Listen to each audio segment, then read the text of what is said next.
Sup, you beautiful bastards. Welcome back to the Philip DeFranco Show, your daily dive into the news. We have a lot to talk about today, but first, I have to admit, I was wrong. Y'all were not bluffing. You guys made the Politics Will F With You shirt the bestseller of the year. But also, I will say, I saw some critiques from people that wanted to buy it, but not that specific one. Or people saying, I can't wear a shirt that says fuck, or you just didn't like the font. Which is why I made a new version in 2 different styles for y'all as well. So right now, for a limited time, over at beautifulbastard.com, you can get the You May Not Mess With Politics, but Politics Will Mess With You premium hoodie and tee. So yeah, grab those while you can over at beautifulbastard.com. I also got a top link in the description, but we have a lot to talk about today, so let's just jump into it. This is a news show. Jack Doherty is our douchebag of the day. And if you're unfamiliar with this guy, as I think most of you are, I'm so sorry to do this to you. But this 20-year-old YouTuber, kick streamer, OnlyFans manager, and professional fuckboy was all over the news this weekend because of this clip.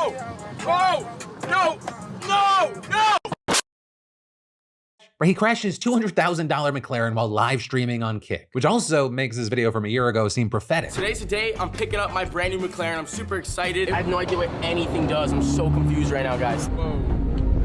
Crash this car, mark my words. But also, don't be mistaken. Right? This wasn't just some inevitable misfortune that befell him. No, rather, you've got people arguing that this was totally reckless on his part, largely due to 3 things that the stream appears to show. First of all, he's driving on a wet highway in the rain. Second, he's apparently speeding. And third, he's repeatedly glancing down at his phone, possibly to read chat. And so when the video picks back up, the sports car's crashed into the guardrail and Doherty's stuck inside. Help! Help! Help! Break the window! But then some people pulling him out of the wreck, seemingly okay, all things considered. But his cameraman, that is a different story, as you can see him get out of the passenger seat, clutching his arm with blood running down his face. With then Doherty being criticized for seeming to care more about his totaled car and capturing footage than his injured employee. No, my car, bro. My car! Holy no! Bro, my whole car, bro. No way. Right, and at one point he hands the camera to his cameraman who's still bleeding and as we'd later discover would need stitches. Michael, here. Michael, do you have film on that phone too? Though to be fair, he did technically also ask Michael whether he was okay at least a couple of times. But regardless, this was apparently the last straw for Kick, which permanently banned Doherty's account. Right, and this reportedly for violating its safety rules. And also, notably after multiple other incidents where he was also driving recklessly on camera. Like in March, for example, when he flipped a brand new off-road vehicle. Oh.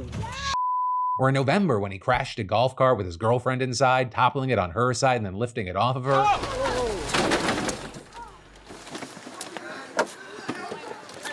And right now, in addition to Doherty being roasted online for just all of this taking place, you also have a lot of people going after him for acting like he's this hurt little baby bird that bears no responsibility. Right, posting a video on X saying, crashed my McLaren, glad we're both okay. With him filming vlog style as he's pulled out of the vehicle, obviously not showing what led to this crash. With him also then plugging his website. And I'm just left looking at this wondering, will this motherfucker learn a lesson? Because everything I've seen from this guy over the past year, he just seems like the fucking worst. Or one of these live streaming dickheads who go out of their way to be dickheads and feel comfortable being dickheads because they have big security with them. I mean, do you know how much you have to suck for Kick to ban you? A lot, and unfortunately, I don't think that you're really gonna learn from this. Because unfortunately, and it's not a new thing, especially in the creator ecosystem, there are certain kinds of people that do not care what kind of attention they are getting as long as they are getting attention, and if they are making money, they think, oh, that means I'm right. But then, we gotta talk about this 10-year-old boy who took a stolen vehicle for a GTA-style joyride around a crowded playground in Minneapolis. Where you see him drive across a sidewalk right there, and then he keeps going back and forth in the background as kids are just feet away, with school staff frantically ushering children off the playground, and luckily, none were hurt. And with all this, we've now learned that the police have arrested the boy for second-degree assault and booked him in the juvenile detention center. And if you're wondering, what happened, right? Did he get bored of the monkey bars? Were the seesaws just not doing it for him anymore? Well, it turns out the kid's actually a career criminal, with police saying this is at least his 3rd arrest, and he's a suspect in a dozen cases ranging from auto theft to robbery to assault with a dangerous weapon. And his rap sheet reportedly counts around 30 priors dating as far back as May of 2023. Though also, to be fair, most of those are runaway incidents. And, as comical or wacky as all this may seem on the surface, there's actually a deeper issue here that does need to be solved, which is also why you get the county attorney's office saying in a statement, we are facing an urgent crisis in our community related to a small group of children who are not competent to stand trial in the juvenile justice system, but who cannot safely be at home. With them adding, we are actively engaged with law enforcement as well as county and state partners about the critical need for safe and appropriate out-of-home placements for children with these complex needs who require special specialized care. In closing, we cannot charge or prosecute our way out of this crisis. But then these Alex Cooper allegations and backlash, they're wild. Because you have some of her fans and others online alleging she is spreading propaganda after the normally not so political Call Her Daddy host had Kamala Harris on her show. With a number of people slamming Cooper on X, as well as in the comments of a teaser for the episode posted on the Call Her Daddy Instagram account, writing things like call her propaganda. Others claiming they're gonna stop listening to Call Her Daddy, condemning Cooper for veering into politics and implying that the Harris campaign paid her off. Right in this is you have people saying that Cooper was biased because why wasn't she interviewing Trump as well? And this is you also had some critics taking aim at Harris, or saying why is she doing this rather than traditional media? But with all that said, Cooper for her part actually addressed much of the criticism against her first thing in the introduction to the full episode, explaining why she had Harris on the show. As you guys know, I do not usually discuss politics or have politicians on this show because I want Call Her Daddy to be a place that everyone feels comfortable tuning in. Overall, my focus is women and the day-to-day issues that we face. So, I will be honest. I had been going back and forth with this decision for a while. To get involved or to not get involved.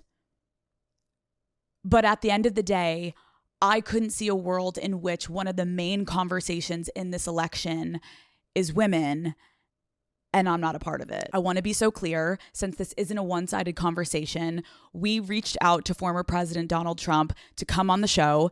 If he also wants to have a meaningful, in-depth conversation about women's rights in this country, then he is welcome on Call Her Daddy anytime. Right, as Cooper indicated there, much of the discussion she had with Harris centered on women's issues like reproductive rights and abortion, sexual abuse and safety, as well as how Trump will impact women's rights. Right, she has a very female audience, women's issues are big to her, and she even noted, I'm not the person to ask fracking questions. Right, and with this episode, some of the most notable and widely shared moments came from discussions they had around abortion, like this clip where Cooper asked about a key moment from the Trump-Harris debate. I do want to clarify something.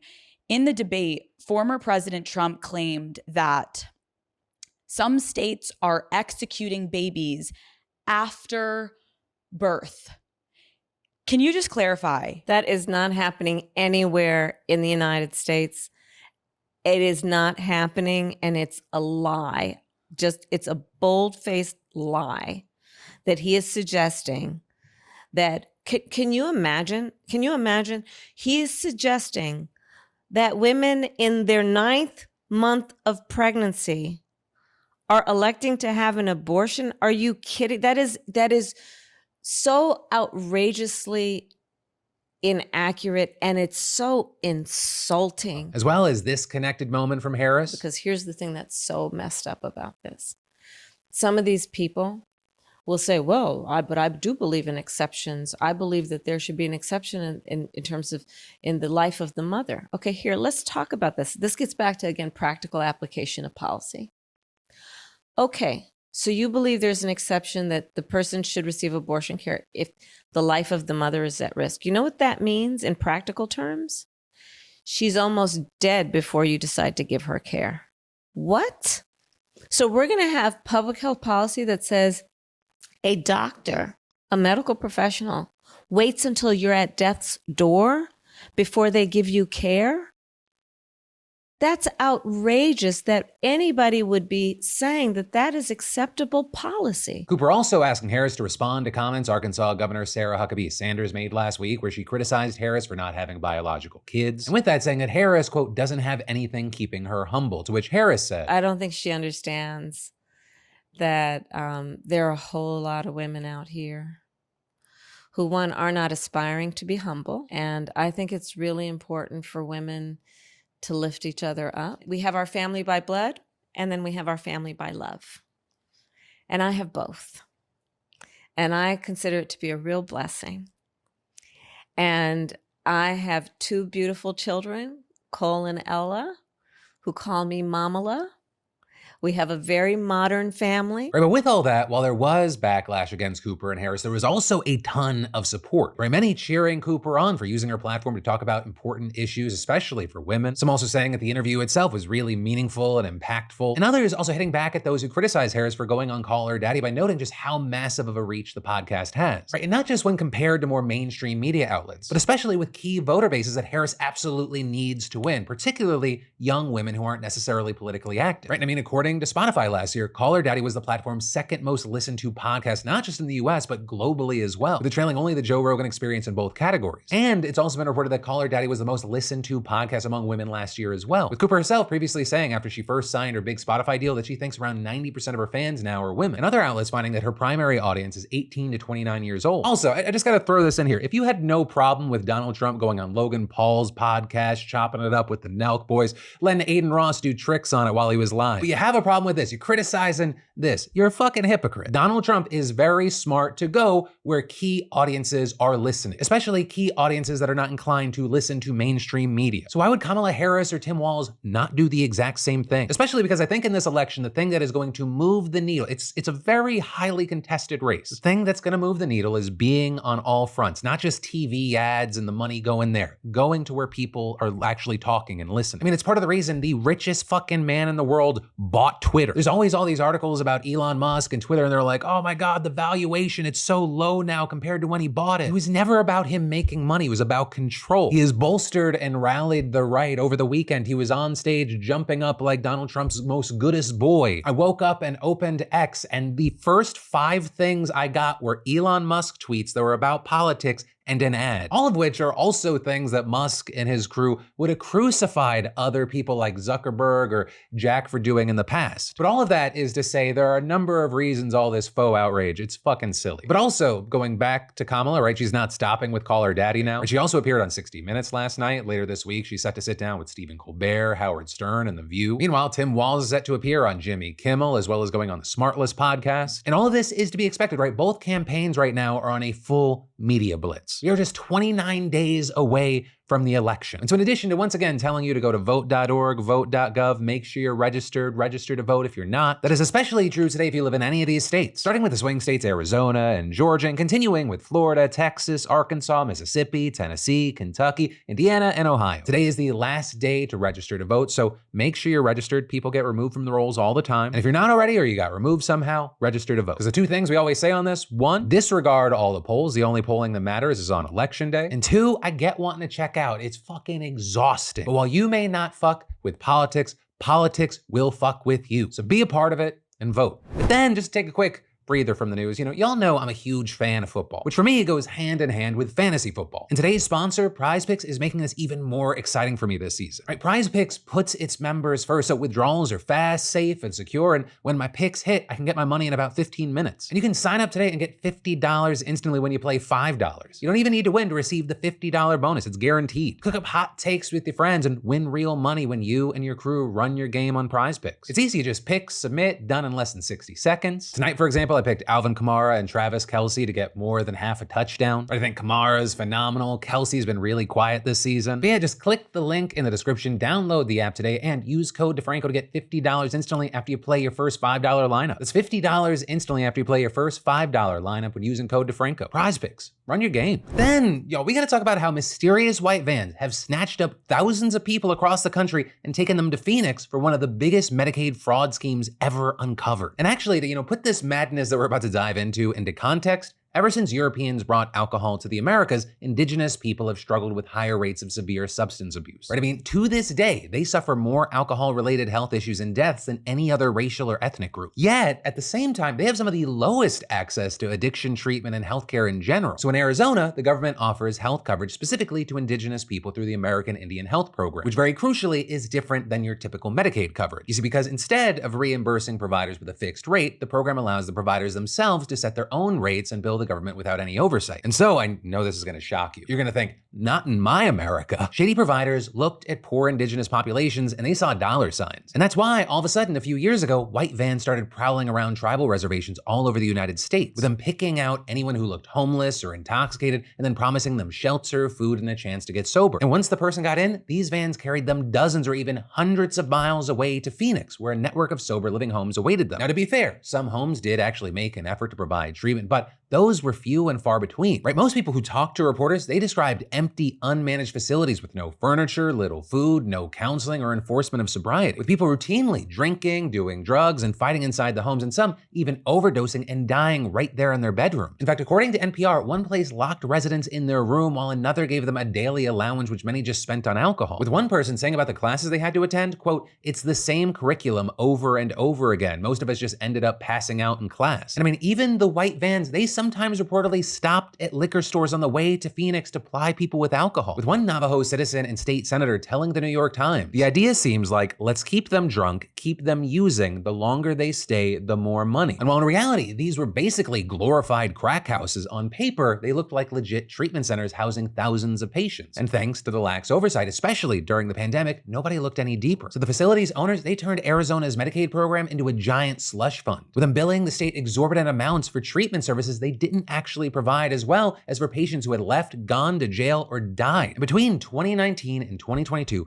payouts for outpatient behavioral health claims exploded from $53 million to $668 million, with one woman who's since been arrested raking in $22 million through 2 treatment companies that she owned, with her then reportedly spending that on cars, homes in Las Vegas and Arizona, diamond necklaces, and a showroom's worth of Gucci, Versace, and Louis Vuitton bags. And of course, all the while, Native American patients just lived in squalor. But over time, state officials then noticed the ballooning Medicaid costs, and slowly word started to get out about what was happening. And so the FBI, state, and tribal authorities investigated. And in May of 2023, Arizona's new governor, Katie Hobbs, revealed the extent of the crisis, with the details really only getting worse and worse since then. Right, reportedly, since 2019, the fake providers have defrauded Arizona as much as $2.5 billion, with the state's Medicaid agency suspending reimbursements to 290 providers and capping payouts to everyone under the American Indian Health Program. And with that, you might think, okay, that's it, right? The bad guys go to jail, the victims get the treatment they need, everybody goes home, roll credits, happy ending. But no, as it turns out, a lot of legitimate healthcare providers, they got caught in the crackdown on all these fraudsters. In fact, you have ProPublica reporting that 30 formerly suspended behavioral health providers have been cleared to start getting reimbursed again. But during those suspensions and ensuing legal battles, I mean, they lost a lot of blood, financially speaking. In fact, in a survey of providers this spring, half said they were close to shutting down, and another 20% said they had either already closed or were filing for bankruptcy, with many others going into debt, laying off staff, and regrettably turning away Native American patients. And so as a result, people who at least had some housing, whether a legit sober living home or one of the fraudulent places, they found themselves suddenly homeless. And since many of them had been driven across the country in white vans, they were left stranded hundreds of miles from their families and reservations with no money and no cell phone. But also, they weren't just stranded anywhere. They were in fucking Arizona in the middle of the summer, which if you've ever been, does not feel like an actually habitable place on the planet. Now with all this, thankfully, the state did create a hotline to help them get treatment, housing, or transportation back home. But here's the catch. That service only connected people to 3 hotels in the Phoenix metro area. Plus, if you didn't have a phone or you just never heard about the hotline or you were far from the city, that didn't matter much. So according to ProPublica, the state kept no record of what happened to most of the hotline's 11,400 callers. Though it did say of the over 4,000 people who received temporary lodging, only about 150 requested referrals to behavioral health centers. And more than 575 ended up unsheltered, increasing their chances of relapse or death. And so now, in the wake of this crackdown, spending on American Indian Health Program services plummeted by 2/3 as of July. Meaning for Arizona's taxpayers, the problem is as good as done. The crisis is over. But for the Native Americans actually suffering from substance abuse, things are worse now than before they climbed into those white vans. And really, if like the last 400 years of history on this continent give any clue, that's exactly how it's likely going to remain. A cycle of letting people be exploited, then trying to help them, then making the problem worse, and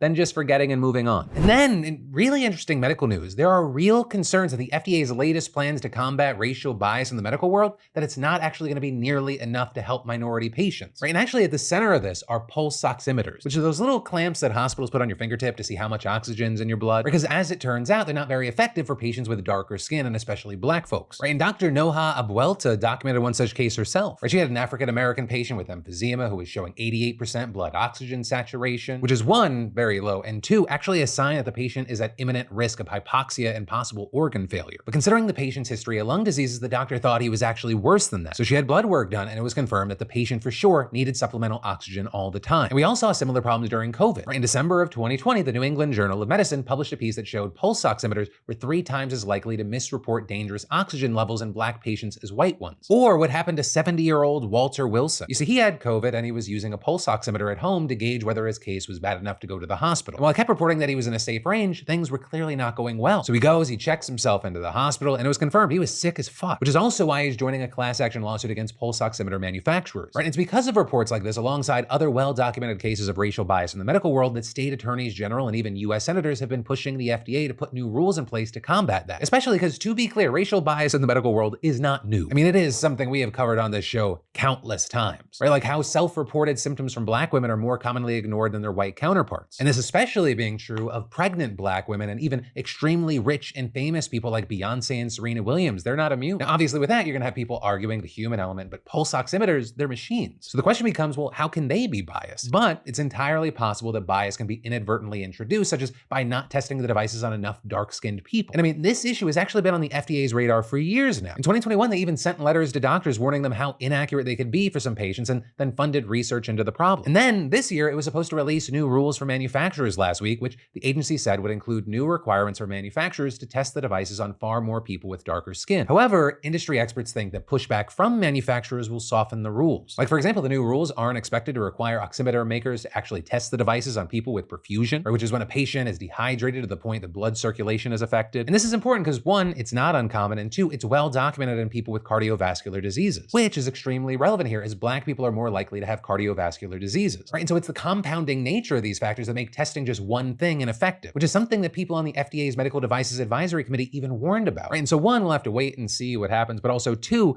this is a battle over information and spreading it. But then in wild international news, Haiti is no stranger to violence, but that does not make what happened there last week any less shocking, because there was a massacre that left dozens dead and thousands on the run, right? With it all going down last Thursday, but the details have been slowly trickling out ever since, right? So reportedly around 3 a.m., gang members equipped with automatic rifles descended on a small town in the central part of the country, roughly 60 miles north of the capital. And according to a local spokesperson, many victims were shot in the head as gang members went house to house, with the spokesperson saying they were left to shoot anybody. Everybody was running everywhere. They were walking, shooting people, killing people, burning homes, burning cars. And with that, when the violence ended, at least 70 people, including 10 women and 3 infants, were dead. And in addition to that, more than 6,000 people were forced to flee. And notably, regarding the death toll, a prominent civil rights organization in the country, they said that the death toll was likely higher, which if that's the case, that might surpass the 71-person massacre that took place in the capital in 2018, which is considered the worst in decades. And notably there, right, that civil rights group, it also said that rumors have been circulating for 2 months about an attack like this, with them saying in a statement, if funds allocated to the intelligence service of various state institutions had been used effectively, the massacre could have been avoided. And with all this, you now have a monster by the name of Luxan Ilan taking responsibility, with him saying that it was in retaliation for the townspeople remaining passive while police and vigilante groups killed his soldiers. And as far as who he and his soldiers are, well, he's the leader of a gang in the area that's been accused of everything from mass kidnappings to rape and murder, as well as forcing farmers off their lands and recruiting children. And actually with that, the US sanctioned him along with a former Haitian politician just last month. Though there, it's not clear exactly what effect that's really having. And that's just one way the efforts of the international community seem to just not be enough. Like, for example, Haiti has received a fraction of the resources it's been promised, and efforts to bring in a formal UN peacekeeping mission, well, they've been underwhelming to say the least. Right, 3 months into its deployment, the force is just over 400 of the planned 2,500 officers. And notably, the force has no presence in the area near where the massacre happened, which is a key agricultural region where at least 20 gangs are known to operate. So with all that, the situation has just been getting worse and worse. Right, armed gangs control most of the capital, and they're expanding to nearby regions, with now more than 3,600 people being killed this year alone. Plus, the number of people internally displaced by the conflict has grown to more than 700,000, nearly doubling in 6 months. And this, of course, as others have fled abroad. And there, nearby nations have actually sometimes sent them back, with the US, for example, even deporting a few dozen Haitians back in April. Also, to that point, we've obviously had a lot of discussion about the Haitian community in the US recently. And with that, just last week, Trump said he would revoke the immigration status for thousands of Haitian migrants living legally in the country. And this, of course, is he's also promised to deport millions of immigrants from the country. And of course, a lot of it is driven by rhetoric framing immigration as a threat to security. But there, it's important to say with Haiti, for example, we've done more to threaten their security than any Haitians are threatening our own. I mean, there's a lot of history there that's worth learning about. But even besides that, it's believed the country's gangs are armed largely by guns trafficked from the US. And actually, as a similar example, it's estimated that 70% of the weapons trafficked into Mexico come from the US, which